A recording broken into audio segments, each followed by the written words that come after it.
That was a good run. You'll notice that I started over there and I ended up over here. Notice I'm using the words there and here, and it is my understanding that when you are learning the English language, those two words and the phrases we use them in can be a little bit confusing. So in this English lesson, I will help you understand how to use the words here and there. Sorry, I'm a little bit out of breath. We will look at the words here and there, and we will look at some phrases that we use with those two words.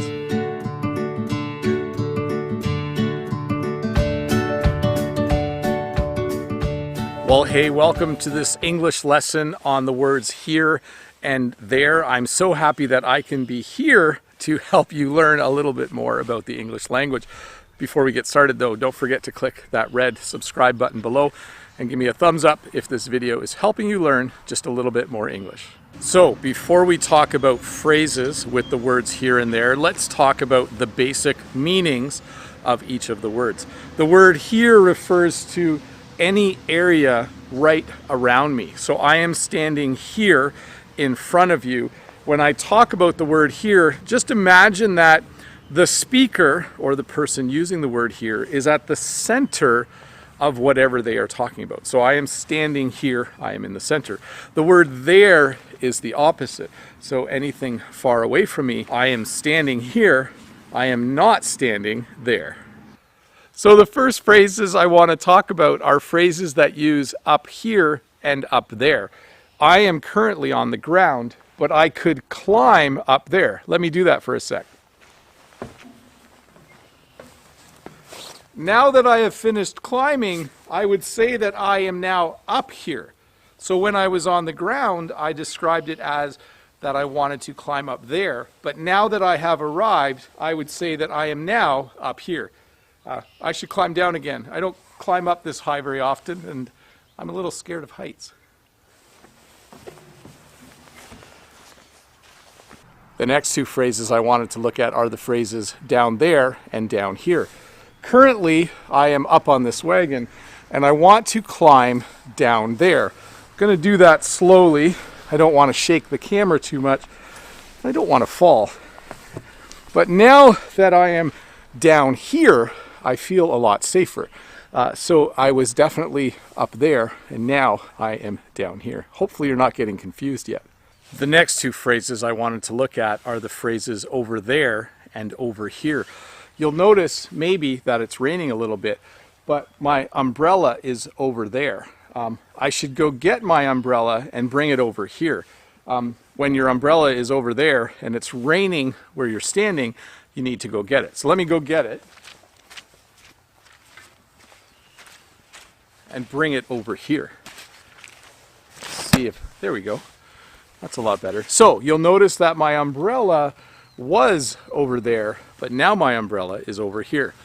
This is much nicer. I hope the rain doesn't last too long. I have quite a ways to go making this video yet.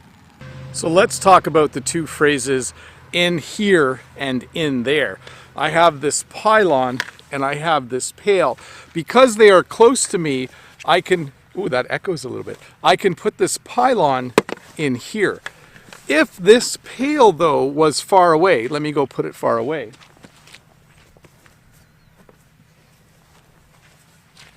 I could say that I am going to go put this pylon in there. In fact, I could use the phrase over there to say this as well. I am going to go over there and I'm going to put this pylon in there.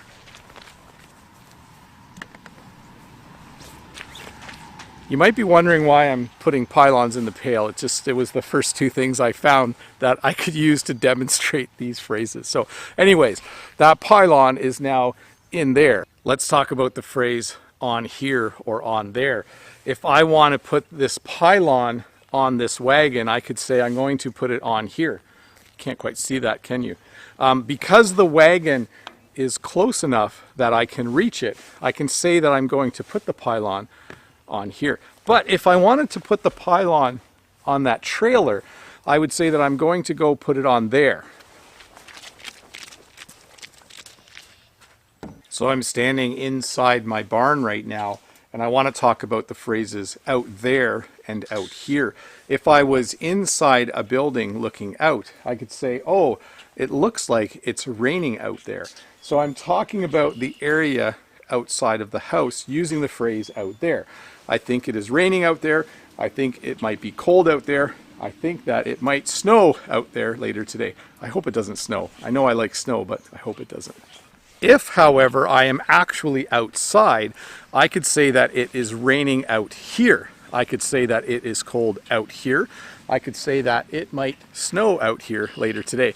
Honestly, I don't think it's going to snow, but it is kind of chilly. I took my gloves off earlier and I set them down somewhere and I haven't found them back yet. I should go look for them because it certainly might get a little colder later today. But right now, out here, it is just raining and maybe later it will snow out here. We'll see.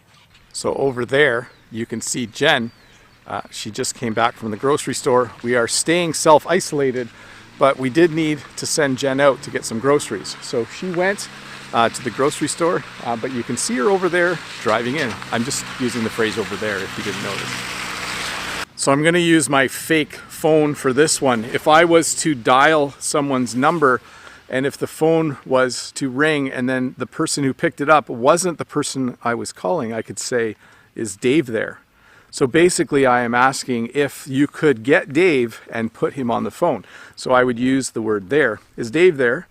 If I was the person answering the phone, let me change my costume for a sec. I would be like, hello? No, Dave's not here. So notice when I am making the phone call, I am saying, is Dave there? And when I am answering the phone call, I am saying, no, Dave's not here. Did you know that we also use the word there in one of our greetings in English? Sometimes we will say to people, hi there, how are you doing today?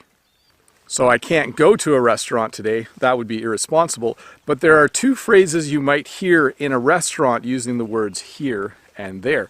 The waiter or waitress, when they bring your food, might say, here you are, or here you go, or they might say, there you go. It's just a simple English phrase that means, here is your food. I don't know why we say it, but it's just a nice thing that you will hear when a waiter or waitress brings your food. Here you are, or here you go, or there you go. So there are two phrases that I use with the word here in it that I use when I'm driving. A lot of times before we leave, I will actually say, okay, here we go. Does everyone have their seatbelts on? I say here we go to my kids and to Jen to let them know that I am putting the car into drive or reverse and that we are about to start our journey. And there's another phrase that I say when we get to our destination. A lot of times when we get to our destination, I will say, here we are. Basically letting the kids know and letting Jen know that we have arrived. So when we leave, I say, here we go. And when we arrive, I say, here we are. So when we did have school, my kids would wait way out there for the bus. And when they would see the bus coming from far away, they would say, here comes the bus. This is a phrase we use in English with the word here to indicate when something is coming. So here comes the bus.